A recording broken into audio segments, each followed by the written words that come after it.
Hello Nigeria, hello Africa. You're watching Plus TV Africa and the program is Sports Business with Orufuo, Ezaga. Today we have yet another bumper package for you. I always tell you that, but at the end of the day, we always deliver good stuff. Today we're going to be talking about the new development in sports in Nigeria that we have all, that's been making the news for the past couple of weeks. The federal government has scrapped the Ministry of Sports Development, and in its place has been the National Sports Commission has been reinstated. Now, the whole idea is that they want to cut the bureaucracy in the sports ministry for the more professionally run National Sports Commission. What does this portend for sports now and in going down the line? To discuss this with me in the studio are some very seasoned analysts. They are actually very big TV personalities as well, which puts me in a bit of puts some pressure on me, seeing that they're so much bigger than I am in the industry. But not to worry, with me in the studio is Mr. Charles Anazodo. He's a sports journalist with SuperSport, and he's also one of the presenters, one of the anchors of Sports Zone on Lagos Talks FM. Joining him is his colleague. These are two pieces in a pod, more or less. Mr. Segun Agbede, who is popularly known as the Pundit, and he too he's a sports pundit with SuperSport as well as Lagos Talks FM. A third joining us via Zoom from South Africa will be Mr. Emeka Enyadike, he's been everywhere. He's been there, he's done that, as they say. And we're all going to be looking at this new topic of the NSC. Is this the way to move sports in Nigeria? Is this the way to finally make sports work in Nigeria? Beyond just the development of sports, based on what the new leader of the NSC, Malam Shehu Diko, has said, we're about to see a period where the commercial aspect of sports in Nigeria is going to be taken seriously. So, over the next 45 minutes to 50 minutes, I would implore you to stick with us because there's a lot you're going to hear that may change your view about sports and sports business, and it could open an opportunity or two for you or your organization. So now's the time for you to, stretch your legs, get a glass of water, invite a friend to join you in this program, and we're going to give you a short break to do that. And when we return, the business begins.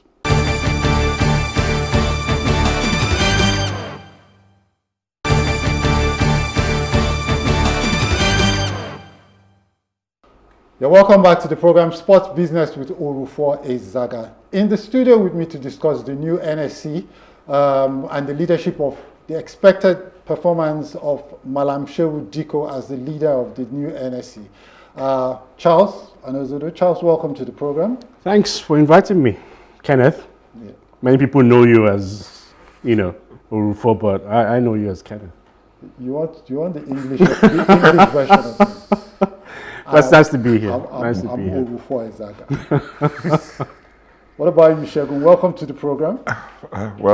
Kenneth, when I first knew 94, 95, almost 30 years ago, yeah. I knew you as Kenneth. Yeah. So where this sudden dimension Orufuo, we're ready to experience your viewers. Yeah. That's okay. No, but I explained myself to you, and I'm not going to give the reason. I don't know. Okay. Whatever pleases you. Anyways, welcome to the program. Yeah, it's good to be here, man. Good to be here. So let me start let me start with you. Okay. So what's your take on this new development? Did you think, for instance, that the sports ministry was a problem or was the problem? And do you think that the NSC is going to change anything? That's a good question, Kenneth. Although basically when people say that, maybe they don't know how to answer it. But the sports ministry for me generally is led by the sports minister, obviously. And we've had quite a few, dare I say, sports ministers who haven't lived up to expectations in the past. I've not been happy with quite a few, maybe the last, not the last one, not the immediate one, but the penultimate one. You were happy with John Eno? I was. Yeah? I was quite happy with him. In fact, when I heard the news, I actually picked up the phone and gave me a call to appreciate his efforts. Because, yes, he didn't have a background in sports, but I could see a man who was dedicated to the task. Because Nigerian sports is very complicated, everybody knows that. But we've had people that, for too long, we've had people that come into the sports ministry who are just politicians, who maybe they lost out in the lottery of the ministry. You get in maybe they want finance or foreign or whatever. And they're just there and they just don't take it seriously. But in John Eno, I saw some that did the work, was ready to do the work. And, but it is what it is. Now, to answer your question, I like the idea of the National Sports Commission. I was quite close to the last DG of the Sports Commission, Dr. Chief Patrick Ekeji, really great guy.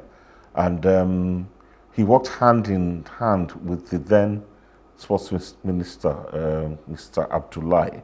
And that was 12 years ago, London, 10 years, quite a bit, under the Jonathan government. And they worked hand in glove, very harmoniously, and they had a good relationship. So, but was the sports industry any better off then? Well, there were ideas. For instance, we spoke to Dr. Mahmoud Al-Hassan Yakumut. Dr. Al-Hassan, another great guy. And it's possible, after the disastrous performance at the Olympics, where we didn't win a single medal, but the Paralympians did an excellent job. I happened to attend that. They worked with the then President, Dr. Goodluck Jonathan, and we actually had a summit in Aso Rock, where all the parts, I was there, everybody that was anybody, it was Dr. Kojo Uwiala was there, Rotimi Amechi, all the ministers were there, and President Jonathan was with us all day in Aso Rock, and there was like a sports summit, what we agreed on has so far not seen this light, but that shows how seriously it was taken. But new government, after a time, the NSA was scrapped and went back to the sports ministry, which depending on who is the sports minister, even the sports minister will tell you that he's working with civil servants. So having the National Sports Commission for me now is about professionalism first and foremost. I've heard statements from Alamshe Deko, who I have a lot of time for, and I feel he's going to be very capable hands in charge, talking about commercialism and everything, which is about the business of sports anyway, which is why you're on your program. But it's also about having round pegs in round holes, square pegs in round holes, having the right people. The mentality of the sports ministry at times, of the then sports ministry, was like, it's just another job. No, sports is not just another job. You have to have the passion. You have to be intentional about what you're doing. And a lot of times, even in the federations, where they should know better, there's a distant disconnect between them and their athletes. I mean, look at the Flavor of Philly situation. Something that I will continue to bang on that drum, whatever platform I am. I'm asking here and now that there must be justice for that young lady. What was done to her in the Paris Olympics was absolutely dreadful. And I'm sure under that kind of thing would never happen under the current dispensation, I reckon. We're going to come back to this Flavor of Philly situation as well as others that happened in Paris. But Charles, I'd like your take on this NSC thing, and especially the appointment of Shehu Diko as the new helmsman. Do you think, what do you see going forward? Are you excited by this, or do you think, given your long experience in the industry, this is just another case of here we go again? I don't know. Rather, unfortunately, a change of name doesn't really make a difference. We've had the National Sports Commission since 1972 up until now. And we've had changes. Presidents come in and they change the name from the Sports Commission to the Sports Ministry. And the question you asked is, what difference has it really made? And when you ask that question, you're talking about the business side of sports, yes? Then you've got to ask yourself, ever since government has been funding sports in the country. What have we as a nation gained in return? Absolutely nothing. Apart from the laurels that we have at the Olympics, winning the football events, the long jump events with Choma Jungwa, and a couple of others as well. There's really nothing in terms of money coming back into sports in itself, and maybe even the coffers of the federal government. So you find that the government is pumping money into a drain. So the idea of going back to the Sports Commission, sometimes you have to be careful what you wish for. The idea of going back to the Sports Commission is ultimately, you don't come to government cap in hand begging for money every time you need a competition or you're attending one. You've got to be able to source your money by yourself, Which is where DICO now comes into play. DICO has a history of a nearness, more or less, to corporate Nigeria, because we saw that supposedly with the LMC when he was at the helm of the LMC. Yeah. Now he's been brought into it with a vision to attract corporate Nigeria. So the government doesn't always have to give money every time that we need to go for a competition. How is he able to do that? Can he do it? That's a huge question that we should be asking. Is corporate Nigeria ready to put their money where their mouth is? You look at the NPFL, for instance. Do we have a sponsor for the NPFL? No. No, we do not. A couple of years ago, we had the mobile track and field event. Where did that go? It's dead and buried. We had the Cadbury Bonvita highlight show on the NTA many years ago. Today, where is it? It's dead and buried. So there's a lot of work on the table for Shehu Diko and any other who seemingly will be willing to work with him. Now, in 2017, the Ninth Assembly, assented to a bill, and put it forward to the President Buhari at the time to assent. He didn't until he left office. Now, this bill is supposed to have a minister to serve as a CEO of the National Sports Commission, and then have a Director General or a Chairman, depends on what you want to call him, and then have an NOC President working in the same space, representatives of collegiate sports as well, alongside the president of the National Association of Women in Sports, different arms of sports working in tandem with the minister who is in charge, because you need a minister to attend the FEC meetings, to stand in the gap for sports, and he's the one who makes a claim to the government if there's a need for extra funding. And I say extra funding because it's the responsibility of the Sports Commission to go out there and source their own money for themselves. Now, in the absence of a sports minister, it makes it a lot more difficult for Shehu Diko. But for the first time in a very long time, the sporting fraternity have identified with an individual who they believe has the ability to turn the sporting world around. If that will be the case at the end of the day, it's still left to be seen.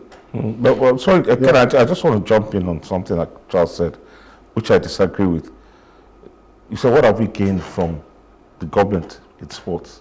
The intangibles, right back from winning the 1980 African Cup of Nations, 1994 participation in the World Cup and everything, 2013, the intangibles. There's even if it's our mental health to the people. Agreed. But I thought he was speaking in relation to I'm money. talking in terms of business. I'm talking about money. The government, in the milieu we exist in now, even our league, the government is the biggest. There's de facto de jure. De jure is what ought to be. De facto is what is. In the environment we live in now, the government is the biggest spender on sports, whether it should be or not. The question is, does the government have the seriousness and are they intentional about the development of sports? But shouldn't the question be, must the government be the ones funding sports? They don't have to. Do you understand? Yeah. But we're in a chicken and egg. Where does the funding come from? If corporate Nigeria, Charles rightly spoke about Cadbury, about Mobile, about Nestle. These were, that were had wonderful competitions, developed a lot of grassroots sports and all that. But if for whatever reason, maybe the economic situation, maybe, and this is a global phenomenon, the country that is probably the only country that is not experiencing some serious economic constrictions right now is maybe the United States of America. So the rest of the world, we are all involved in a cost of living crisis to various degrees. And it's particularly telling in Nigeria as we speak now. So the question is, where are the corporate entities? Are they ready or willing? You know, how many of these corporate entities see sport as something more than CSR? Do you understand? Do they understand what they have to do? And here's the thing, yeah. When you speak to most Nigerian organizations, they tell you that sports sponsorship is about eyeballs that they get. So there used to be the mobile track and field. There used to be all of those local competitions that we had. And then there's the MPFL, the Nigeria Premier Football League, that we still have. Now, if you're looking at eyeballs alone as the value you get from sport, then what happens when you live in the kind of situation we have in Nigeria today, where there's a growing army of unengaged young people? What do these young people then do? You know, most of them, if you're an MTN, you probably know they vandalize your base stations, they kidnap your staff, they do. So you spend billions trying to, mitigate this, trying to solve this problem. The security situations. Do you understand? Whereas maybe if you put half that money in sports, for instance, any sports competition, get all of these young people engaged in some way, you don't have to spend so much money on these things. So maybe do you see that there's value in that? For instance, Charles.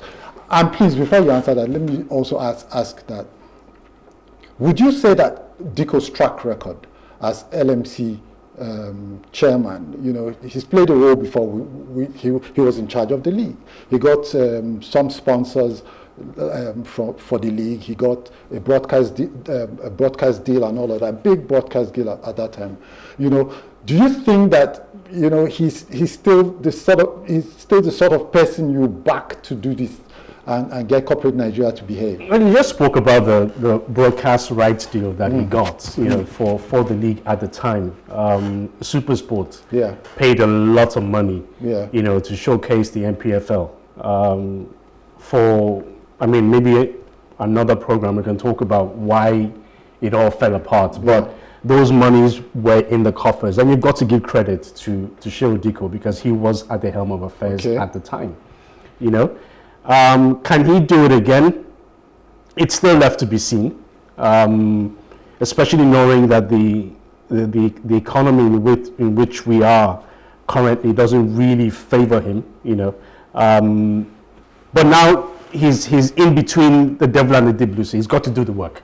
The president obviously knows that, look, we cannot keep fritting away money, because that's exactly what we are doing. You can't keep doing that.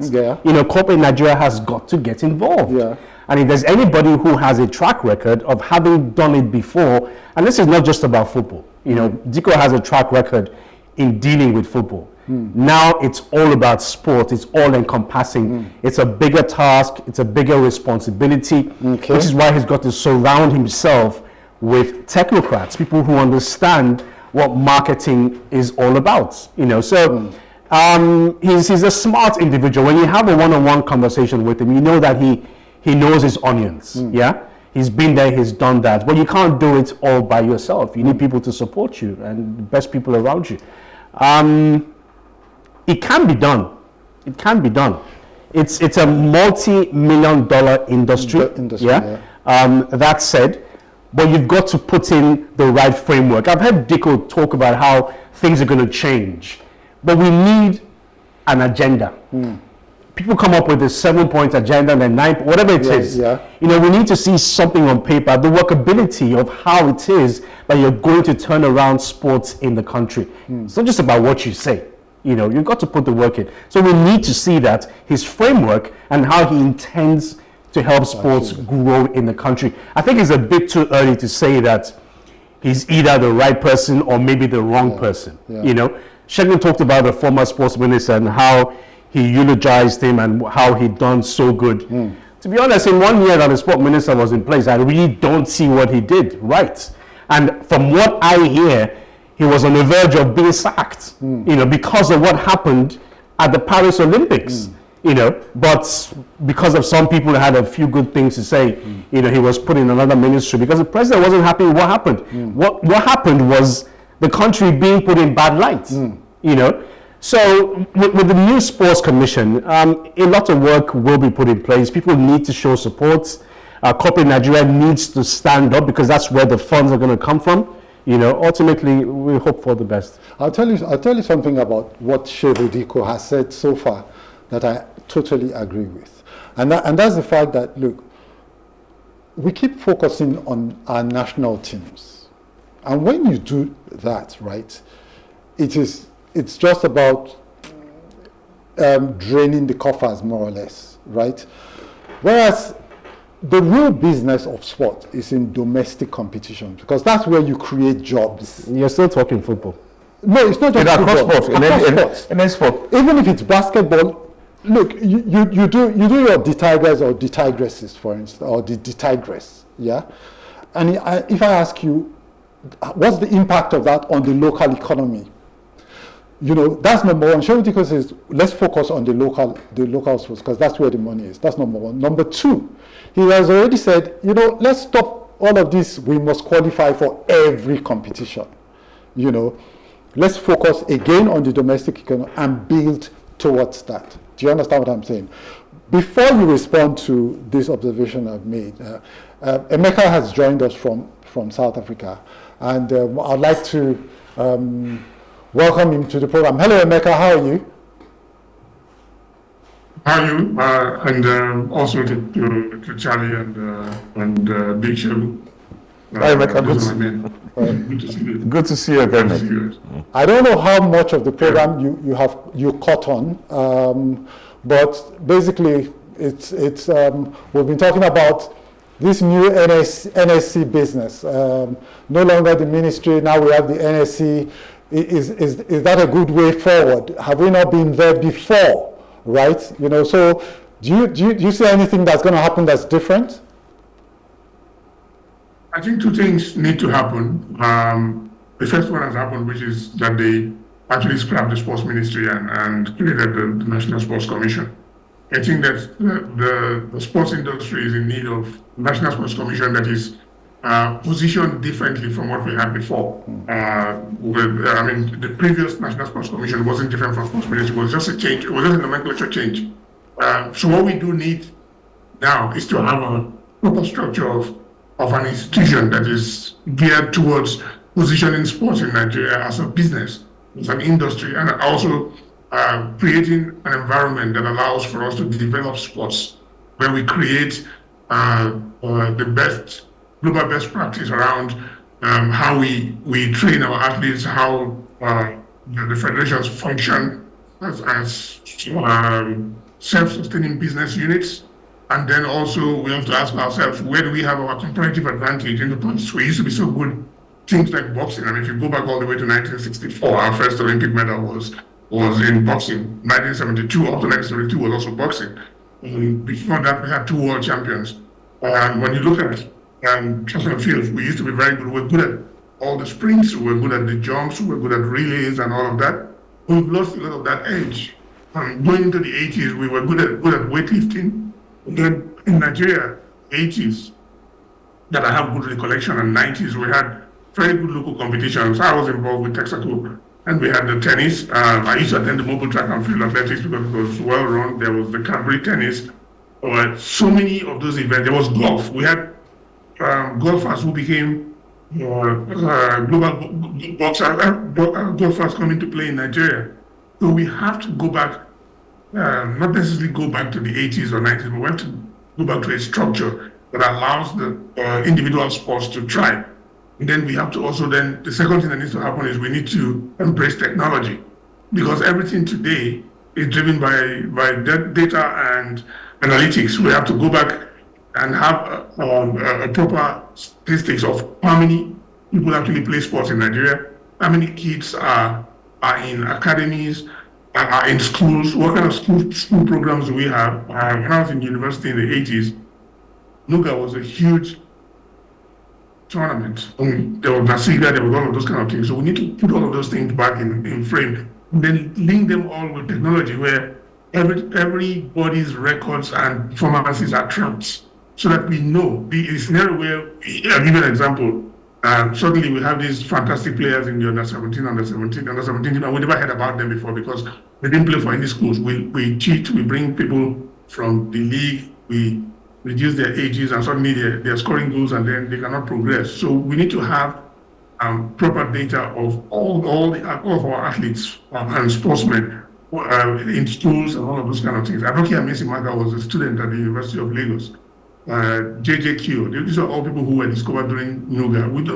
If you look at South Africa doesn't import athletes from America to run for them in the Olympics. These are all guys who are in schools. They have the High Performance Center in Pretoria. They have another one in Potchefstroom, and all of the universities have excellent facilities where these athletes are trained and they produce world beaters. So there's a lot that needs to be done in Nigeria, and I'm glad that for once we have someone who's sports who has a sports background appointed to head the federation. Usually it will be some political guy that is appointed there, and he's not delivering because he surrounds himself with civil servants, and all they think about is how they are going to go to the next Olympics or the next All Africa Games or Commonwealth Games or whatever. Nobody's thinking about development. It should be about development. And when you talk about the corporates coming to support, you have to then bring in technocrats because MTN or Akola or some of those brands are not going to give you money just because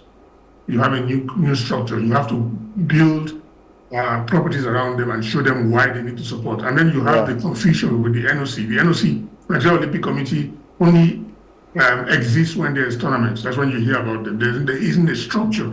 And then the other thing is we need to develop a framework around Olympic studies where these values are taught from a very young age. We still live in a world where we teach PE in schools from early age. And when I in my travels around the world, I find that this thing is not rocket science. It's just about bringing the right people, and the other word for me basically is about the quality of the manpower that you have the people.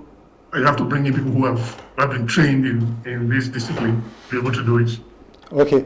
See, Diko has said that he's going to look around the world for resources, human resources that can power our sports forward.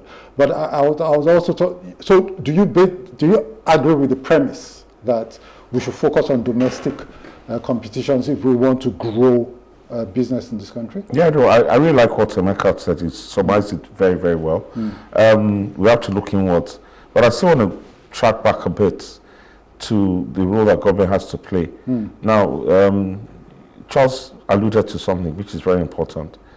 Goodluck Jonathan spent the whole day with us in Anazodo because he was intentional about sports and he was really interested. For the president, and at the end of the day, he made clear and concise comments about everything that took place. Then come 2017, we had another president. I'm not criticizing or anything, but he wasn't interested. He showed that he wasn't. Skip, how many years, 8 years later, we have another president who seems to be interested in the business of sport. Hence, we are where we are here now. You understand? So, yes, it's not rocket science. Things have to be done differently. Emeka spoke about personnel. I mentioned it myself that the sports ministry for too long was just a placeholder for somebody just to be there. And I think Charles was a third Hatasha. I never heard anywhere that anyone was going to get sacked. Because as a sports minister, the associations who are protected by the international and the NOC, Emeka referred to that, they get up to all sorts of shenanigans. What are you going to do about it? It's literally, you can't touch them. You can't discipline them. You can't do anything. Because the next thing they will tell if it's football, they'll say we'll go to FIFA, the international, But the truth of the matter, even these sports associations, they have to put the right people there. That's why I used that because what happened with FIFA was a disgrace to the nation. Apart from what the damage it did to that girl's, to her psyche. A psyche in the competition, and because we spoke to Soji Fashuba, and the damage it did to the morale and psyche of the rest of the contingent. You understand? Because it had a ripple effect. Yeah. So these things, and to be honest, it was handled with a callous indifference up till now. I'm really not satisfied with the findings of the committee, because I thought it didn't really hold anybody. Just said maybe 1 or 2 there will be sanctions and some people will penalize. These are things we need to be able to. There must be accountability and responsibility in place in the NSA. I'm fine with it, but one thing too that I'm a bit hazy about is how is the. I mean, that would have been perfect having a superintending minister of the either is the one running it in Congress or to the DG, but now that it's the chairman, how is he going to get access to the government? Because say what you will, the government for now is still the biggest spender. We have to acknowledge that.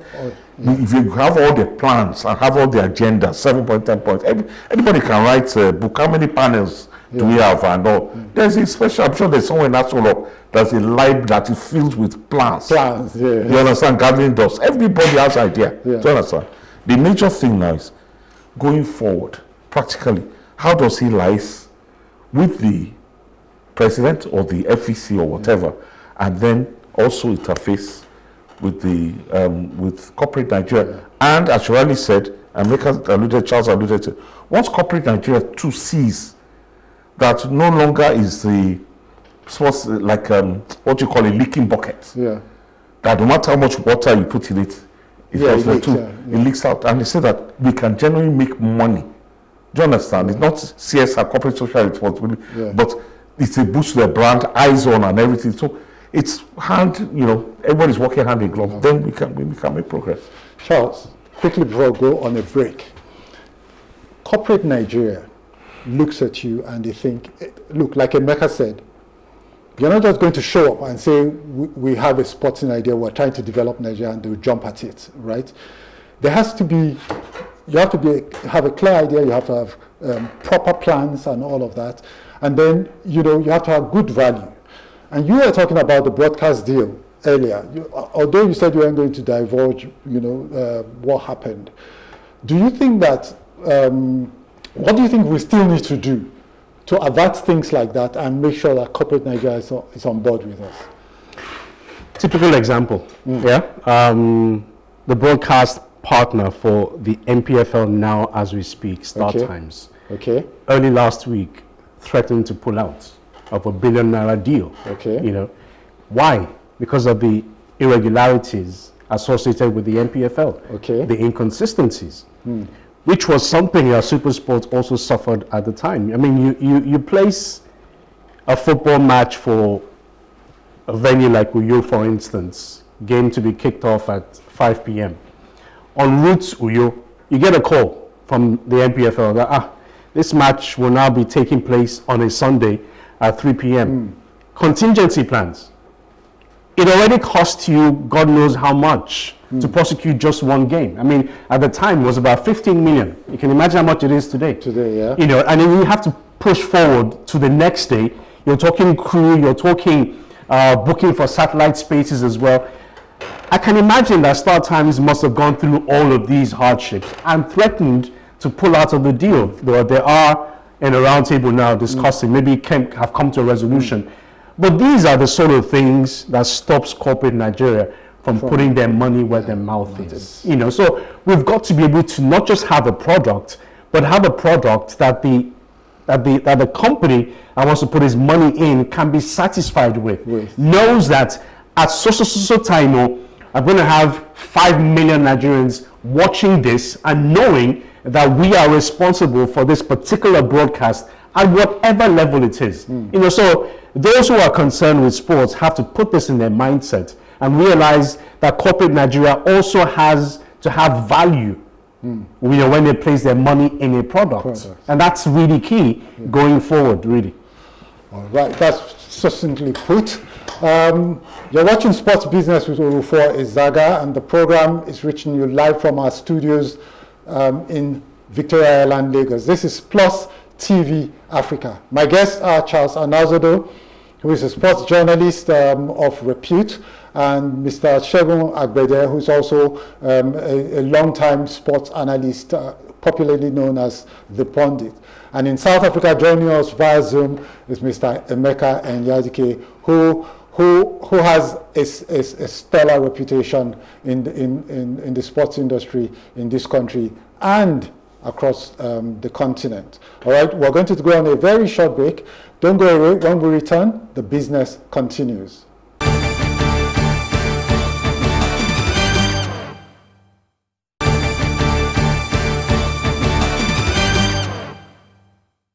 Welcome back to the program, Sports Business with Orufuo Ezaga. With me in the studio is Charles Anazodo, Segun Agbede, and joining us via Zoom from South Africa is Mr. Emeka Enyadike.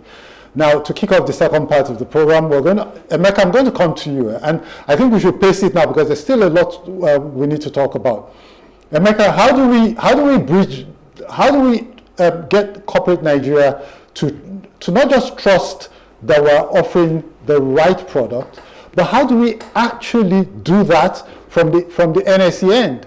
For instance, how does Segun Diko control all of these powerful federation presidents and vested interests? How does it do that in such a way that it can then engender trust in corporate Nigeria?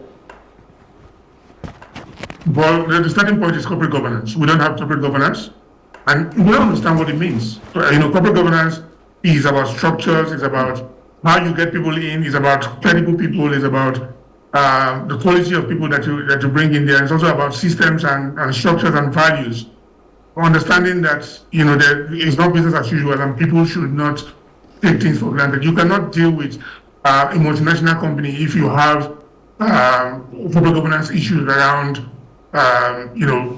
some sharp practices that do not conform with what the world understands as what needs to be done. You cannot have a scenario where there isn't accountability, where the sponsors are giving you money and you have nothing to show for it, because the federations in Nigeria generally believe that once they've written letters or proposals to companies and companies give them money, there isn't any onus on them to show how that money was spent.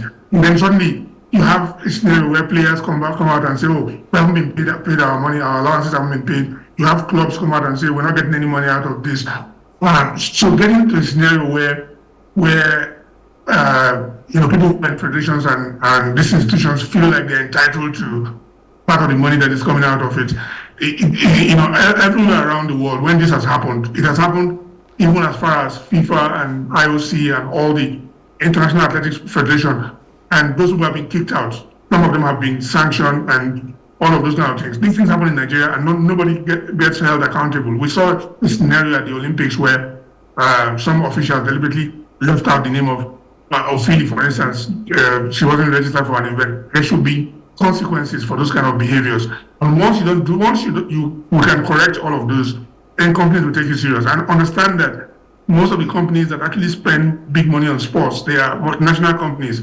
And so you cannot have a scenario where the company gives you money and someone from the federation expects that some money should come back to them. That is not allowed, because just any incident that happens in Nigeria impacts on the global brand, and that is enough to get even the official from the company fired. Okay. We keep talking about our company should give us money, company give us money. Are we ready for the requirements? The things that we need to put in place. We need to be able to put institutional frameworks in place that you take to the company to show them these are our rules.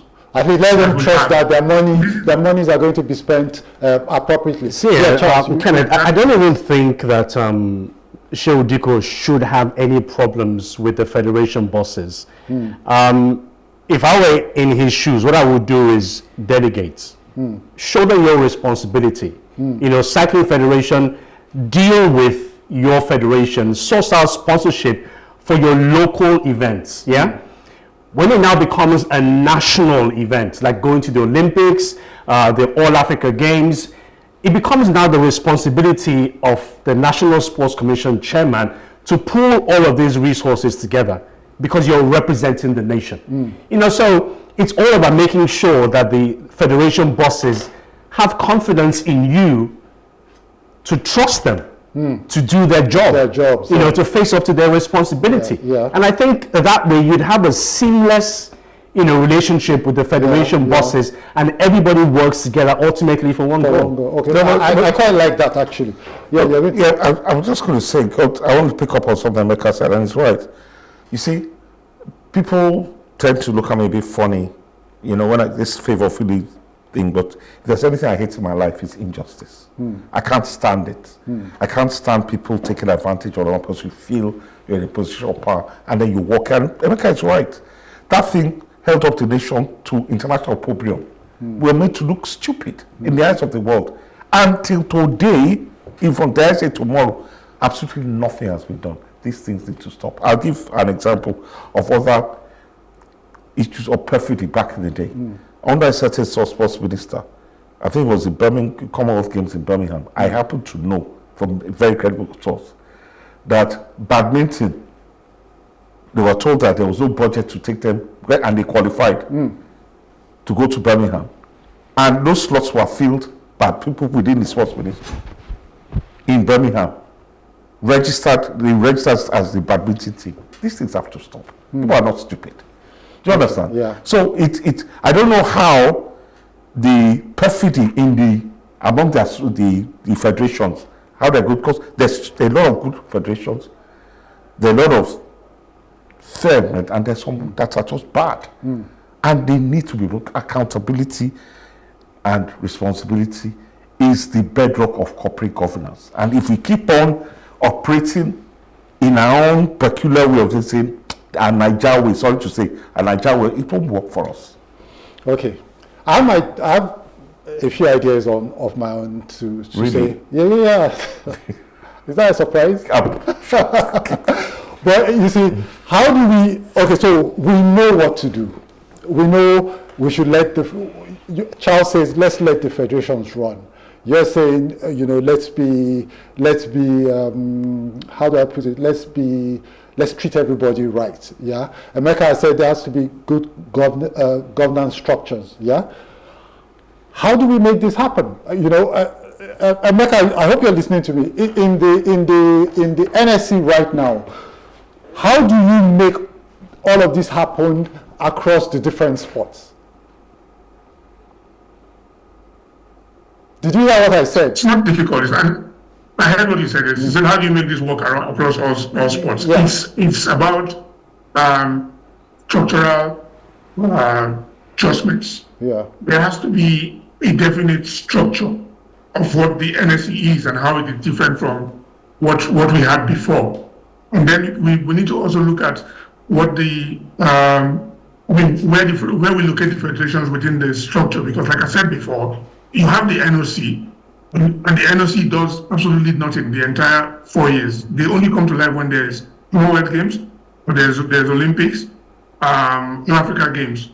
The federations do nothing. They come alive when there's international tournaments, and then they start scrambling. And then you hear things like, oh, the president has spent my money to send the team there, or you hear that we managed to send up some team and then expect to win things. You have to go back to the scenario where pre-colonial days, when most of these federations started, and we borrowed from the British. What is the association? There is associations where you have members put across the entire structure of the country. If you haven't had experience running sports in your local government or even your community or at the state level, how can you run a national federation? That's what happens. We throw up all kinds of characters who become presidents of federations and become members of the board without any requisite experience. We have to go back to the framework where we have actual structures at the local level. And I'll give you an example. In the 50s and 60s, there were athletics clubs in Nigeria. If you speak to Violet Waje, who was one of our most iconic athletes, she will tell you they had what they call the Fanti Club. They had some of these clubs in Lagos Island. They had clubs everywhere. The same way you have a Ikoyi club and all of those kind of clubs. Those things died in Nigeria. When suddenly, during the military government, they created ministries, and then suddenly nothing happens. When there's National Sports Festival in Nigeria, which I think is the biggest, it should be scrapped because it doesn't help us. The states go and they pay and they bring athletes, and then suddenly when the games are over, they all disperse. we must have a framework that is tied to school structures, community structures, club structures. And, in the 80s and 90s, when there was mobile track and field, there were clubs that used to come and compete. This thing that we do in Nigeria, where suddenly it's the states go travel around the country, most of the state sports ministries and sports councils, nothing happens there until when there's National Sports Festival and there's all of those kind of things. So we must have a structure that links up everything from the schools to the community to clubs and all of that. Even it reflects in the professional league, where out of 20 leagues in the Premier League, like 18 of them are owned by the state. And they are Rivers United, Kaduna United, this United, that. The clubs don't have any connection to the community. Okay, so and revenue is not. Segun talked about government funding. The budget of the Federal Ministry of Sports for 2024, 30 billion naira. How much is that in dollars? 2.something million. Anybody Dollars. So you said $30 billion? Million dollars. That's less than $30 million. That's how much in dollars? That's like 23, 24 million. 15 million. It's less than $15 million. Wow. $15 million. Wow. Okay, Emeka. So Charles, I want to bring in Charles at this point and ask. Yeah, Charles, I have an idea of mine. So and this is it. I think we have come to a point now where we have to separate the administration of sports, yes, and the politics of sports from the business of sports. I don't know how you're going to do that. So, for instance, in South Africa, and I knew this because when I spoke with Emeka the last time, we talked about this. See, look, in South Africa. Look, let's not. In South Africa, let's land. SAFA has a CEO. Yeah. The PSL has a CEO. Why don't we have stuff like that? So you say, look, your NFF, you have a CEO who runs the commercial, wing of the commercial arm. Let the president let them do the politics. We can do that with football. We can do that with basketball. We can do that with the big sports. So that we split the business from. No, but the chairman of the NPFL is a CEO of the NPFL as we speak in Nigeria. There's a chief organizational officer as well in the NPFL, which is Davidson Oumi. Yeah. So these offices do exist. They exist. So I don't know exactly what you're talking about. How about the NFF? The NFF. What do you mean the NFF? The Nigerian Football Federation. You want the NFF to have a CEO? See, let me tell you why I don't agree that these things exist. Yeah, because right now the government don't have to agree because it does exist. No, hang on. The governance structure in the league today has the MPFL board, saying its own, and in the MPFL, then there's the partners that they have, who also have a say in how the league is run and all of that. We need to have a very clear and defined way to get these things done. And for me, see, Kenneth, I think you're putting the cart before the horse. We have a product which is our football. Yes, I think it's our responsibility to grow the product that we have first, make it visible to every Nigerian. Right now, you can't see the NPFL on TV unless you're a subscriber to a certain that's how provider. That's not how it's supposed to be. The countries that you mentioned, there are certain times when the whole of the UK can watch their games live on television.